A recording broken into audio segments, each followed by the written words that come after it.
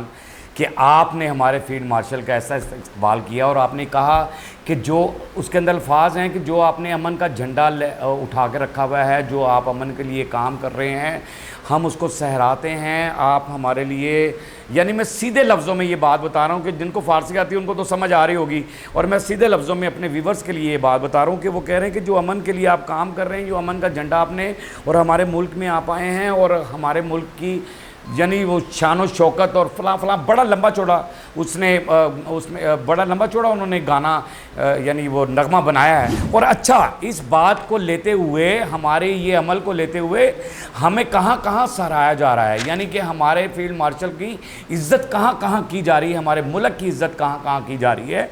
ये आपको बता रहा हूँ कि ये सेक्रेटरी हैं अमेरिका के सेक्रेटरी ऑफ स्टेट हैं, वो भी कुछ कह रहे हैं. क्या कह रहे हैं? Well, the primary interlocutor on this has been Pakistan and continues to be, and they've done I think an admirable job. क्या बात है जी, क्या बात है. यानी कि ये अमेरिका के स्टेट ऑफ सेक्रेटरी हैं, ये कह रहे हैं कि जो पीस के लिए, यानी कि जो अमन के लिए पाकिस्तान काम कर रहा है, अमन और सुकून के लिए, इंसानियत की खिदमत के लिए पाकिस्तान जो काम कर रहा है, जो वहाँ का फील्ड मार्शल काम कर रहा है, जो कुछ भी वो सब कर रहे हैं, हम उनके साथ हैं और उनके इस इक़दाम को सहराते हैं कि बहुत अच्छा इक़दाम है उनका कि पूरी दुनिया में अमन होना चाहिए. यानी कि हम चाहते हैं कि पूरी दुनिया के अंदर जो इंसानियत है वो अमन के साथ जिए, हर बंदा आज़ादी के साथ जिए, किसी को कोई टेंशन नहीं होनी चाहिए, वो किसी भी मुल्क से ताल्लुक़ रखता हो. हमारा मोटो ये है, यानी हमारे फील्ड मार्शल का मोटो ये है कि पूरी दुनिया के अंदर अगर वो फील्ड मार्शल बने हैं तो पूरे एशिया तो क्या पूरे वर्ल्ड के अंदर, वो कह रहे हैं पूरे एशिया में छोड़ दें कि पूरे वर्ल्ड में वो चाहते हैं कि अमन और शांति होनी चाहिए.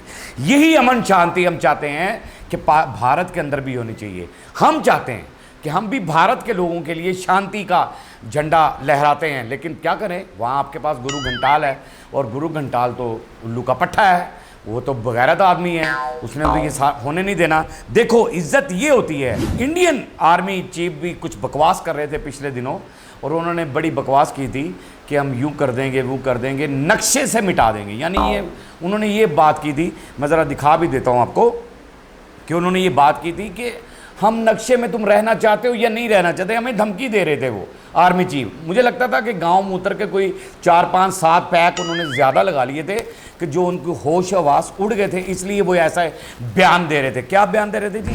ਭਾਰਤੀ ਆਰਮੀ ਚੀਫ ਸਾਹਿਬ, ਪਾਕਿਸਤਾਨ ਜਗਰਾਫੀਆ ਦਾ ਹਿੱਸਾ ਰਵੇ ਜਾਂ ਨਾ ਰਵੇ, ਮੈਂ ਤੁਹਾਡੇ ਘਰ ਜਵਾਈ ਰਹਿਣ ਨੂੰ ਤਿਆਰ ਹਾਂ। देखिए पाकिस्तानी तो भाई ऐसे जोशो खरोश में रहते हैं। अब इसमें मैं आपको ये बता दूं, ये हुब्बल वतनी है कि आर्मी चीफ जो है, इंडियन आर्मी चीफ, उसने बयान दे दिया कि आपने पाकिस्तान के नक्शे में, आपने दुनिया के नक्शे में रहना है या नहीं रहना, फलां रहना है या नहीं रहना। उसने कहा यार वो रहना है या नहीं रहना उन छड़, मैनू धी दा रिश्ता दे, मैं घर जवाई रहना है। तो आप ऐसी बातें ही सुनेंगे। जाहिर है आपके दिमागों में गोबर भरा हुआ है, आपके दिमागों के अंदर गौमूत्र चला गया है, आप लोगों के पास सेंस नहीं है। आर्मी चीफ साहब, मैं भी आपको ये बात बताता हूं कि आप ये फिक्र करें, आप ये फिक्र करें कि आपने रहना है या नहीं रहना, दुनिया के नक्शे में आप रहेंगे या नहीं रहेंगे। बड़ा अरसा दराज, यानी कि जब ये मुल्क 1947 की बात करते हैं, अंग्रेज़ों से मुल्क आज़ाद हो रहा था, और क़ायद आज़म मोहम्मद अली जिन्ना, सलूट है उन्हें, और सलाम, मेरी नस्लें भी उन्हें सलाम करती रहेंगी, हमेशा आने वाली नस्लें भी उन्हें सलाम करती रहेंगी। तो मोहम्मद अली जिन्ना साहब की कुछ बातें थी जो वो इंडियंस को वहाँ पर वो कहते थे कि जब अंग्रेज़ों से आज़ाद हो गए, और उनको समझाया करते थे, कुछ बातें ऐसी थी समझाया करते थे, तो उनकी समझ में नहीं आ रही थी। आज 76 77 78 साल के बाद जो है, जितने भी साल हो गए मुल्क को हमारे आज़ाद हुए, यहाँ इंडिया को आज़ाद हुए हुए, आज इनको ये समझ आ रही है कि हमने जिन्ना की बात को नहीं माना। तो क्या कह रहे हैं जी? हमको भी सजा इस बात की मिली कि हमने जिना को ठुकरा दिया। हमको सजा इस बात की दी जा रही है कि हमने नेहरू को अपना लिया। ये है बात कि आज जाकर आपको ये एहसास हो रहा है। ये आम आवाम है। देखिए आवाम तो फिर ऐसी बातें करेगी जब आपने वहां पर सारा कुछ ही ऐसा मुल्क का बेड़ा गर्क कर दिया है, खिचड़ी से पका दी है, समझ ही नहीं लग रही क्या मामला है। जिन्ना साहब की आपने बातें मानी होती तो आज नेहरू को ना अपनाया होता तो आज मेरे ख्याल से आपके मुल्क में भी अमन और शांति होती। शायद जिन्ना साहब ने आपसे क्या बातें की, मैं तो नहीं उसको हिस्ट्री पढ़ूंगा तो फिर पता चलेगा मुझे ज़रा, क्योंकि इस टाइम मैं कोई ऐसी बात करूं, क्योंकि इंटरनेशनल लेवल पे देखा जाता है तो मैं कोई बात अपने पल्ले से तो कर नहीं सकता। मैं जब तक कोई ठोस मेरे पास के क्या बातें की होंगी, जिन्ना साहब ने क्या कहा होगा। मेरे ख्याल से एक बात तो की थी जिन्ना साहब ने कि आ जाओ, सबको आवाज़ दी थी कि आओ एक अलहदा मुल्क बना रहे हैं, आओ, सबको बुलाया था। लेकिन जो उनके कहने पर आ गए आज वो आज़ादी की ज़िंदगी गुजार रहे हैं, जो उनके कहने पर नहीं आए आज वो वहाँ पर गाँव मूत्र और गोबर खा रहे हैं। गोदी मीडिया को कोई काम नहीं है, सिर्फ एक ही काम है। क्या काम है कि चौपलिसी करनी है कि टॉफ़ियाँ क्या चले गई वहाँ मेलोडी, तो सारे पत्रकार मेलोडी के चक्कर में पड़ गए हैं। दिखाएगा जी। मेलोडी टॉफी बनाने वाली कंपनी का नाम है पाले प्रोडक्ट्स। जो मेलोडी है ये तो बहुत मीठी होती है। मेलोडी ऑनलाइन मिलनी इस समय मुश्किल हो गई है। देख ले, मेलोडी मेलोडी मेलोडी। मेरा एक व्लॉग आने वाला है, वो आपको मैं दिखाऊंगा। मेलोनी ने क्या किया था मोदी के साथ, वो ना मेरा व्लॉग आप कल या परसों देखेंगे। रिपोर्टिंग कोई नहीं इनको कि मुल्क के अंदर गैस नहीं है उस पर कोई रिपोर्टिंग करें, मुल्क के अंदर पेट्रोल नहीं है उस पर कोई रिपोर्टिंग करें, मुल्क के अंदर गुर्बत बढ़ती जा रही है उस पर कोई रिपोर्टिंग करें, मुल्क के अंदर नौजवानों के साथ तो ज्यादती की है उसके अंदर कोई रिपोर्टिंग करें। नथिंग, कोई ऐसी बात ही ये करना ही नहीं है। हमने सिर्फ मोदी की चापलूसी करनी है। सारे पत्रकारों पर एक कविता बना दी है। वहाँ के लोग टैलेंटेड तो हैं, मैं कितनी दफ़ा कहता हूँ कि टैलेंट तो वहाँ बहुत है। और कविता क्या बनाई है जी, ज़रा दिखाइएगा। पत्रकारी छोड़ दी और सारे जोकर हो गए, एक मदारी आ गया फिर सारे बंदर हो गए। तारीफ के 2 शब्द बनते हैं अदम, एक्टिंग ऐसी है कि शाहरुख और आमिर हो गए। क्लैप है आपके लिए, क्या बात है।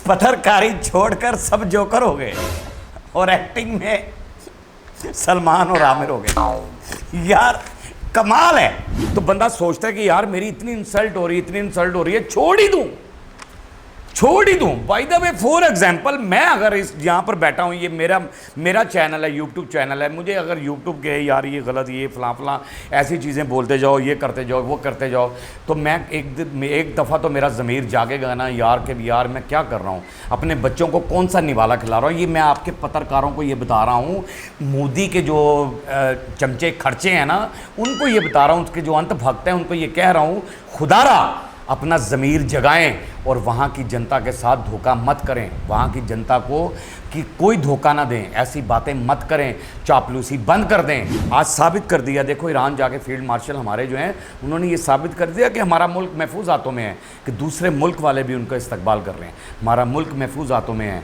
अल्लाह पाक वो जो सरहद पे खड़े नौजवान हैं जो हमारी ज़िंदगी की हिफाजत करते हैं, हमारी सांसों की हिफाजत करते हैं, हमारे बच्चों की हिफाजत करते हैं, अल्लाह उन्हें हमेशा सलामत और कायम और दायम रखे। उनकी माओं को भी मेरा सलाम है। पाक आर्मी जिंदाबाद थी, जिंदाबाद है और जिंदाबाद रहेगी। पाकिस्तान जिंदाबाद था, जिंदाबाद है और जिंदाबाद रहेगा। इंशाअल्लाह ताला जिंदाबाद रहेगा। कुछ भी कर लें आप, कुछ भी कर लें, जिंदाबाद ही रहेगा। बाकी हंसते रहें, मुस्कुराते रहें, हंसी वाली ज़िंदगी गुजारें, कभी किसी की दिल आज़ारी मत कीजिएगा, इज़्ज़त दें, इज़्ज़त लें, मोहब्बत बांटें और मोहब्बत हासिल करें और परवरदिगार पर यकीन रखें, क्योंकि सब ताकतें मेरे रब के अंदर हैं और वही सब कुछ कर सकता है। बेशक वही सब कुछ कर सकता है। हमने आपके लिए व्हाट्सअप भी बनाया, टिकटॉक भी बनाया, फेसबुक भी बनाई है, उसे भी फॉलो कीजिएगा। मस्के चैनल को सब्सक्राइब करते रहें, लाइक करते रहें, कमेंट्स करते रहें और घंटी दबाना मत भूलिएगा, क्योंकि ससुर आपके साथ है और जब तक ज़िंदा है आपके साथ रहेगा।